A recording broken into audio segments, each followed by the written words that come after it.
Good evening, everyone. Thank you for joining us. It's the third installment of Conversations with Beethoven. I'm Kelly Bean. I'm the chair of the governing board of the Catskill Symphony Orchestra. On behalf of the board and our Maestro Maciej, I welcome you to tonight's program. Don't forget that afterwards we have a Zoom talkback, so check your email. There's a link, and we can all get together and ask Maciej some questions, the questions I'm sure we're all going to have. Welcome to the program, and thank you for joining us.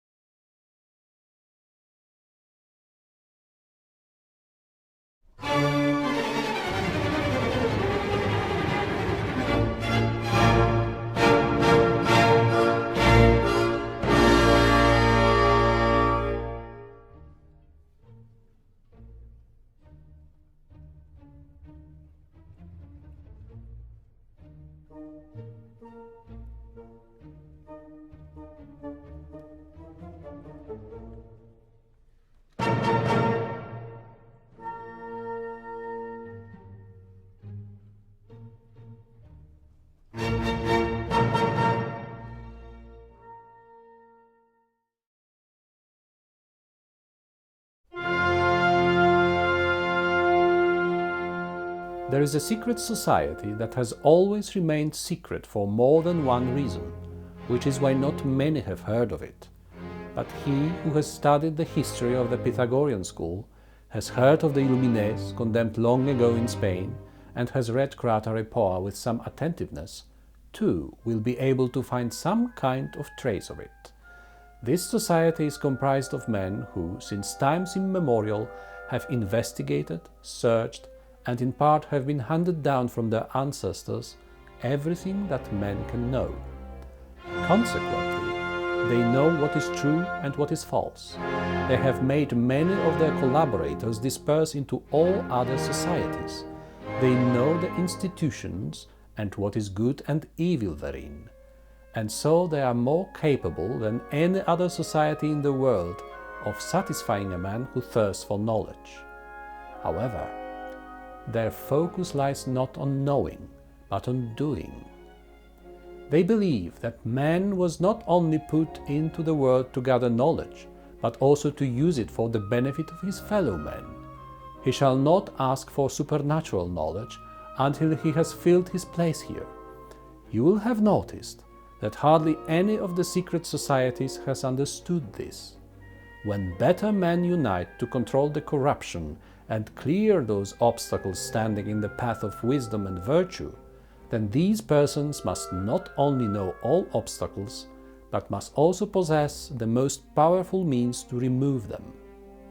In our society, everyone receives enlightenment about whatever can help him in this world and in this situation. If he has any doubts, these doubts shall be removed.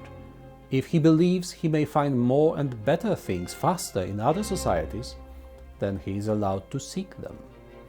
We are able to tear out any obstacles to goodness by the root, and we have chosen the best as well as the safest means to provide tangible rewards for virtue, to be fearsome to vice, to fetter malice, and to combat prejudice courageously yet prudently.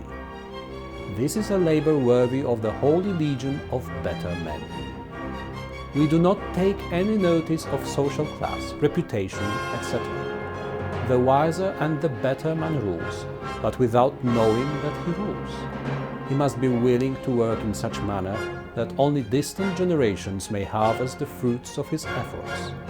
What we achieve must be enduring and permanent, and for this time is needed.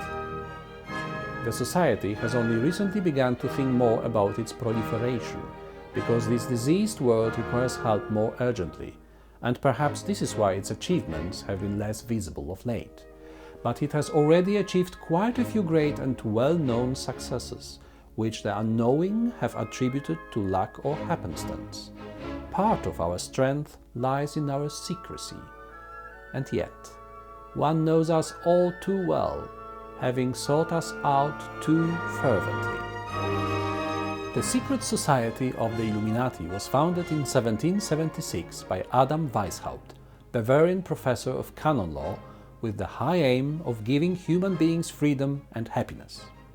This aim and the means of achieving it were very much influenced by his background, education, and the era in which he lived.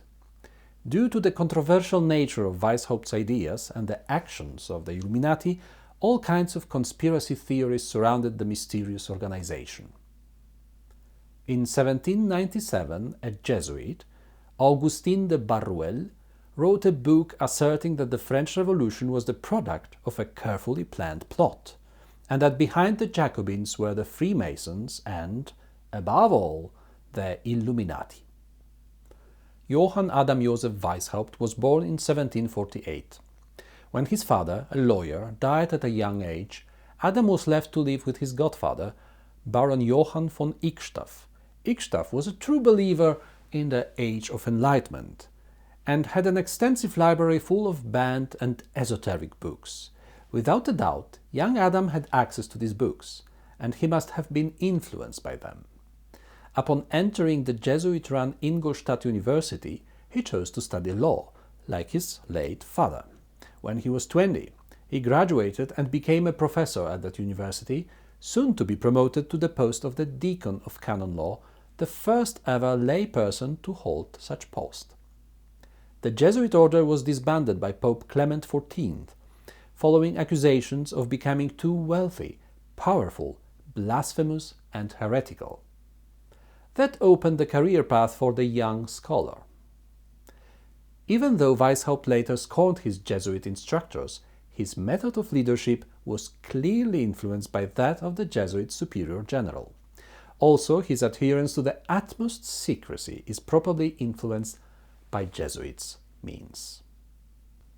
He believed that the most effective means of leadership was through secrecy.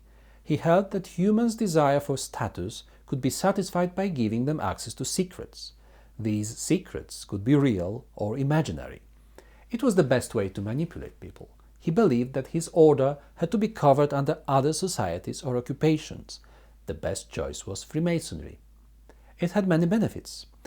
It was widely known to the public, it did not attract attention, and the lodges were the best means of recruiting. He also admired the secrecy that united the Masonic lodges.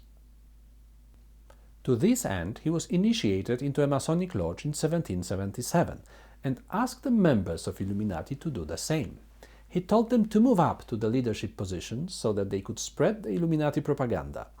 He paid particular attention to the libraries and literary circles, which were like the internet of those days. The Illuminati members were supposed to penetrate these societies and keep a close eye on everything that was printed. If something was published and attracted attention, they would try to recruit the writer. If he did not accept, they would denounce him. They intended to change the world and had a plan to do it. The means were not to be by violent revolutions. The idea was to form a cadre of enlightened men who would stealthily infiltrate governments everywhere and slowly bring them to a kind of secular humanist Elysium under the guidance of a secret ruling body.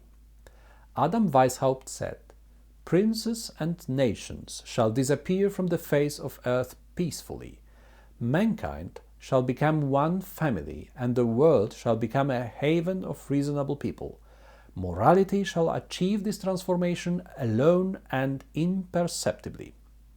The Illuminati believed in removing all constraints, including moral, religious, and social ones. They wanted to create an earthly heaven in which all people would live equally. Their numbers were never large, but they included people like Goethe, briefly, and Christian Körner, a close friend and confidant of Friedrich Schiller. Körner's influence seems to be why some Illuminati-tinged ideas, universal brotherhood and the triumph of happiness bringing humanity to Elysium, turned up in Schiller's famous poem Ode to Joy, which was often set to music and sung in Masonic and Illuminati circles. The poem would later enter history via the finale of Beethoven's Ninth Symphony. Christian Nefer, the first serious teacher of Beethoven, was an Illuminatus, and an important part of his duty in the society was to covertly inculcate promising young people in the ideals of the order, then to recruit them when they came of age.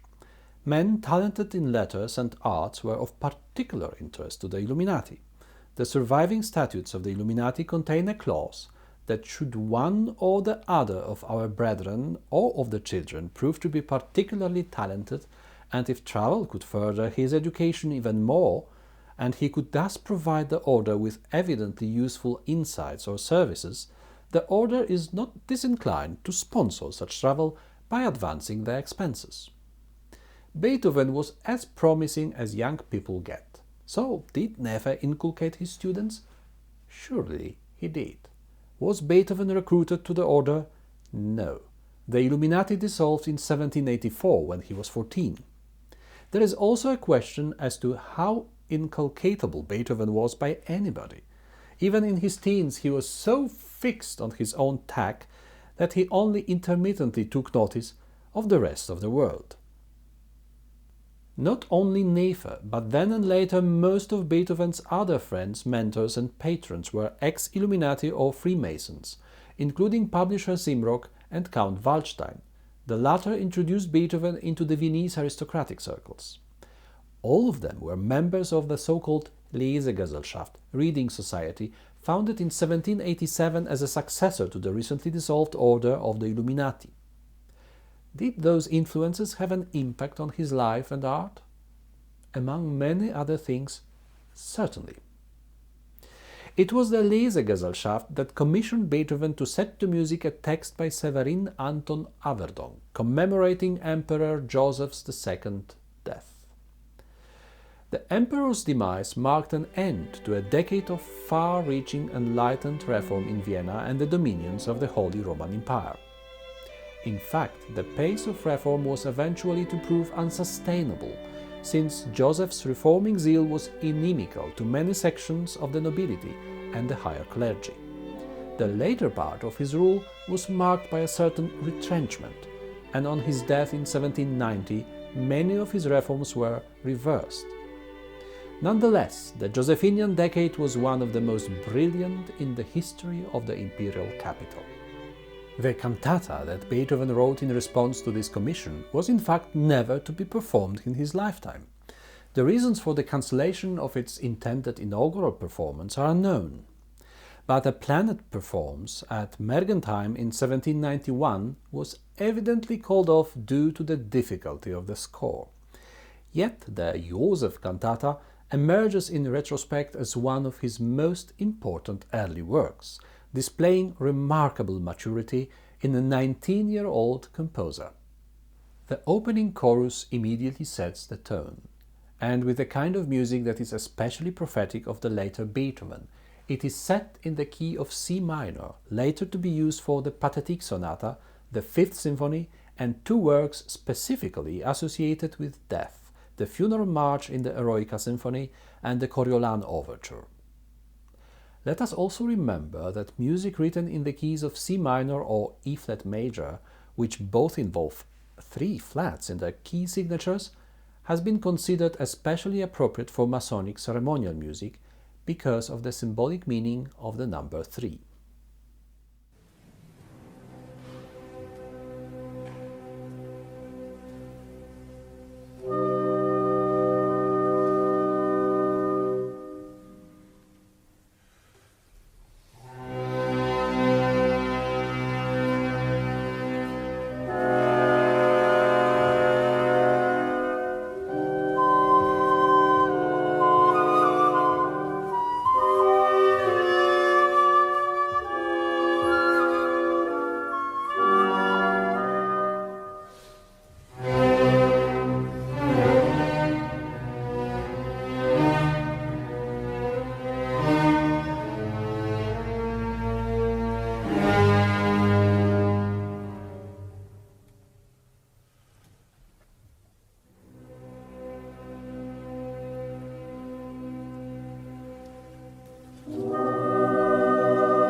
Might it be the rhetoric power that the music in the following bass recitative and aria lends to the meaningful text the reason the cantata remained unperformed for so long? A monster, his name Fanaticism, rose from the depths of hell, stretched between the earth and the sun, and it was night. There came Joseph with the strength of God, tore away the raging monster between earth and the sky, and stepped on his head.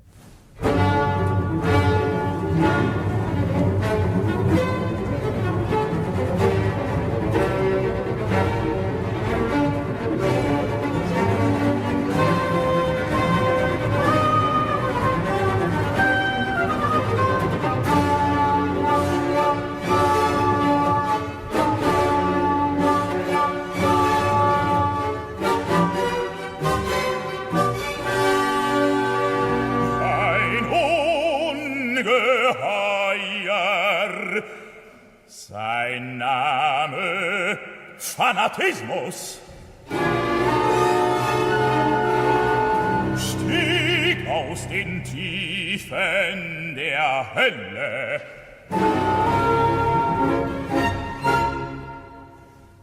Dehnte sich zwischen Erd und Sonne.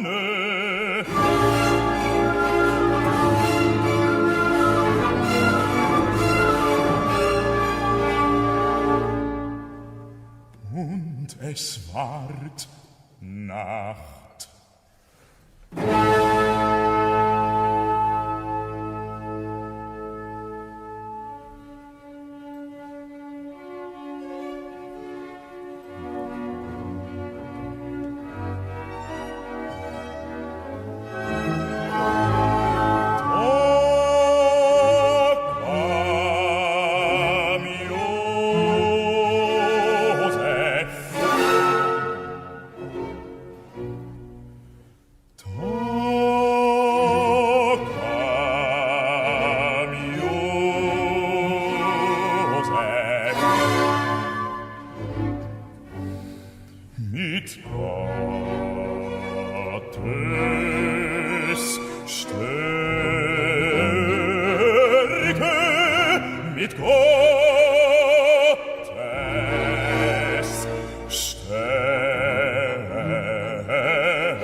Das tobende Ungeheuer, das tobende Ungeheuer, weg, weg, weg zwischen Erd und Himmel, zwischen Erd und Himmel, und trat ihm aus Haupt.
Beethoven reworked later the aria and chorus Da stiegen die Menschen ans Licht for O Gott, welch ein Augenblick in the opera Leonore and its successor Fidelio.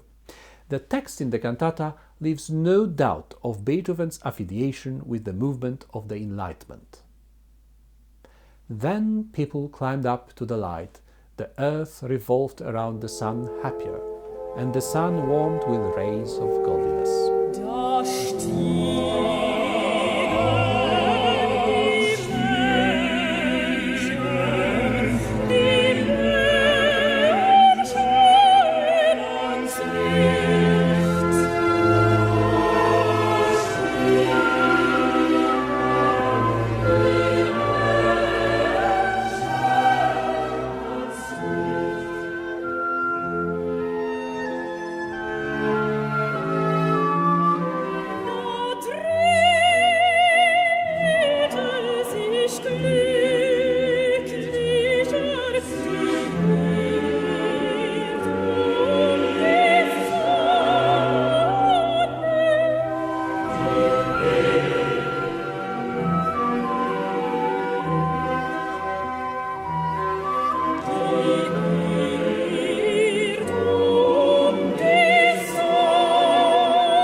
Did Beethoven become a Mason?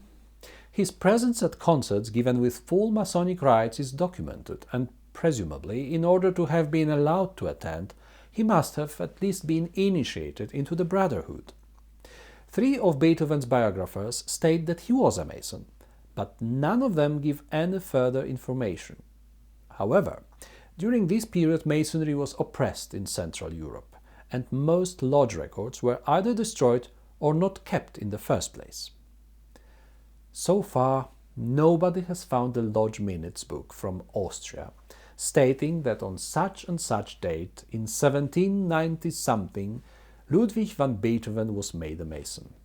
However, what with all the wars and natural disasters in Europe at that time, such a record may have been lost.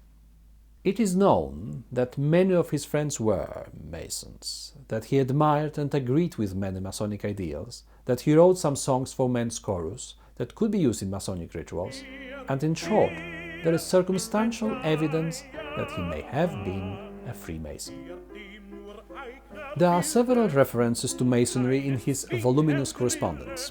Schindler, one of his biographers, mentions a handshake when visiting the composer. A grip of our hands said the rest. In 1810, Ludwig van Beethoven wrote to his friend, the Dr. Franz Wegeler, "I was told you were singing a song of mine in the Masonic Lodge. Send it to me, I am going to replace it, and you won't be sorry." Wegeler himself published 2 Masonic texts suggesting melodies of Beethoven, the Opferlied and Der freie Mann, which could be used for them.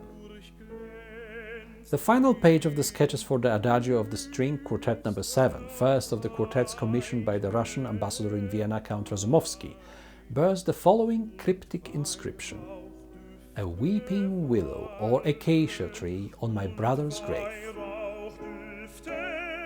Both Beethoven's blood brothers were alive when the work was written, and so these words probably had a Masonic connection. The acacia is an important symbol in Freemasonry. It represents renewal, fortitude and pureness throughout the world. It is an emblem for the immortality of the human soul because of the evergreen nature of this bush.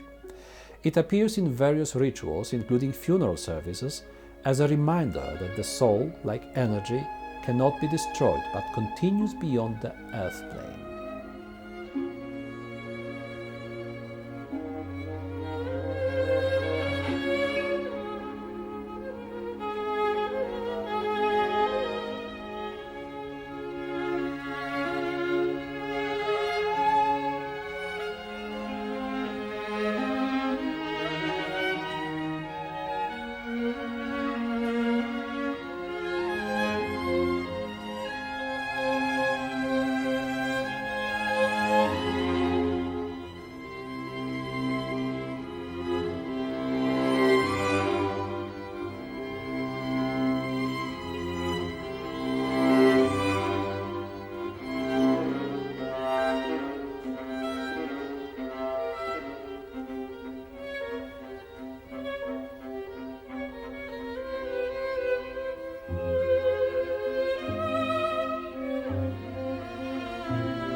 Freemasonry uses symbols as a reminder of some thought or aspect of life, or a tool. A common one that's not, that's used by Freemasonry and other things, like it's on the dollar bill, is the all-seeing eye. It is an emblem or a symbol that reminds us of deity, which is important to Freemasons. Freemasons use working tools as symbols. For example, the 24-inch gauge is used to measure and lay out work for operative Masons. We use it to remind us of the 24 hours of the day, where we are taught to reserve a place for ourselves, for our work, and for the service of others. The ritual of Freemasonry has changed very little over the centuries. That speaks volumes to how the human spirit has not changed. The Grand Lodges were first created as an organization in the early 1700s. But Freemasonry has been around for hundreds of years. And we believe it came out of the time when the cathedrals of Europe were being built. And the workmen there had secrets, so they could protect how they did their work, so that only qualified people could be Masons to build the cathedrals. From that, we believe that those craft lodges started accepting men who were not operative Masons. And they, in turn, attracted more men of seeking enlightenment. I believe the reasons for people becoming speculative Masons that grew out of those craft lodges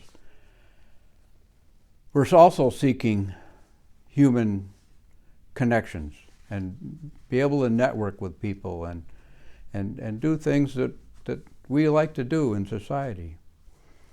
Today we have many technical advances, but they also have a foundation in the liberal arts and sciences that are taught to Freemasons. For example, grammar, rhetoric, logic, geometry, music, astronomy, and arithmetic are among the sciences that are addressed in the degrees of Freemasonry. Freemasonry, together with the Illuminati, was banned in Bavaria following edict by the Bavarian elector in 1784. There was a strong anti-Masonic sentiment in Central Europe, even stronger after the atrocities of the French Revolution and the subsequent reign of terror.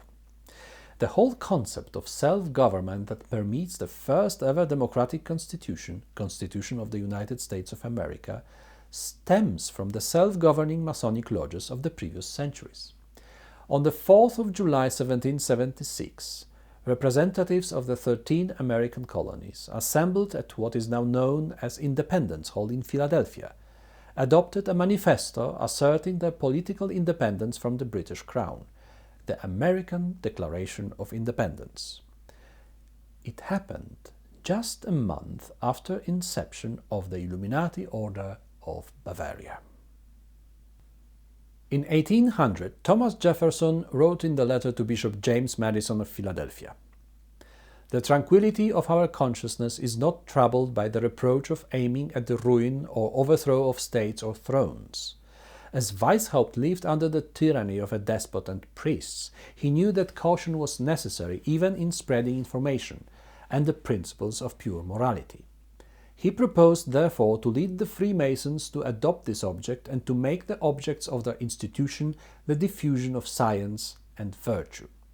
He proposed to initiate new members into his body by gradations proportioned to his fears of the thunderbolts of tyranny. This has given an air of mystery to his views, was the foundation of his banishment, the subversion of the Masonic order, and is the colour for the ravings against him of Robinson, Barwell, and Morse, whose real fears are that the craft would be endangered by the spreading of information, reason, and natural morality among men. If Weishaupt had written here, where no secrecy is necessary in our endeavours to render men wise and virtuous, he would not have thought of any secret machinery for that purpose. During the Revolutionary War, there were many prominent Masons involved in the war itself and in the writing of the Declaration of Independence and the Constitution. Among those was George Washington. I'm sure everyone's aware of George.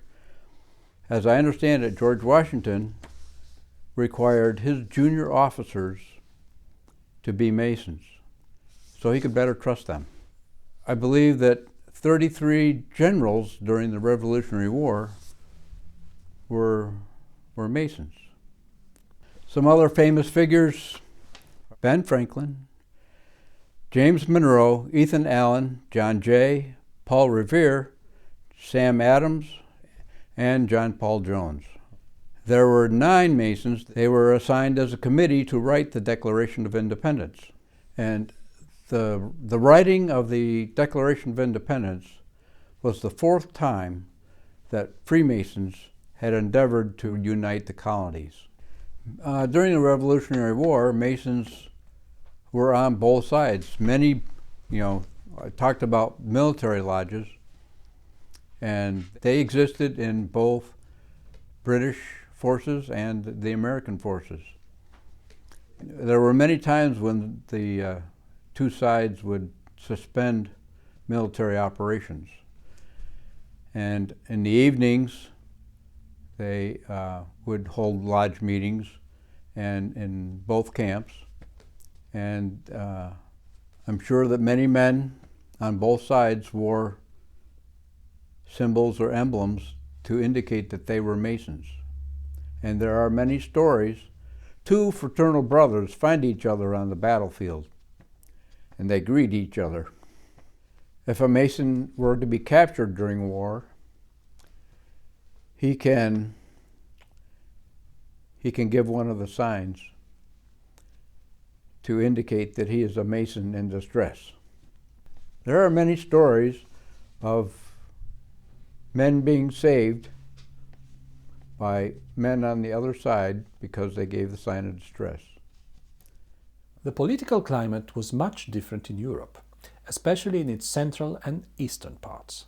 Ideas of equality, liberty, humanitarianism, and above all self-governance were considered subversive and dangerous, endangering the established state of affairs. Freemasons hid under the veil of secrecy, giving pretext for sometimes wild conspiracy theories.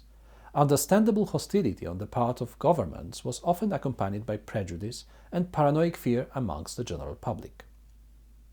Umberto Eco wrote in his famous novel Foucault's Pendulum that in the absence of a supreme being that you believe is governing the universe and has a plan, in the absence of belief of that, when something weird and strange happens, like the American Revolution, French Revolution, Russian Revolution, or the Kennedy assassination, or 1929 stock market crash, or you name it, human beings turn to some sort of conspiracy. The conspiracies are usually the Illuminati or the Freemasons. I tend to believe that the noble ideas of the Enlightenment, as well as the dark counterparts, ignorance, fanaticism, despotism, and hatred, are an ever-continuing thread in human history. Throughout this history, however, we can find examples of prevailing good, rays of hope like those Masonic brethren that fade through to opposite sides in the Civil War, who in distress could count on each other and who could, after the war, rebuild peace in the reunited country. People join organizations because they want social connections and a place where they can meet with like-minded people. Secret organizations are a draw for being part of the mysteries they might find there. Secret organizations may be exclusive and therefore a draw to some people who seek to be with others who may be in the upper echelon of society. Freemasonry is an organization with secrets, but however it is not secret except in some countries, some areas, where it may not be safe to be free and open like we are in the United States. Freemasonry has been around for hundreds of years, and that may be part of the draw.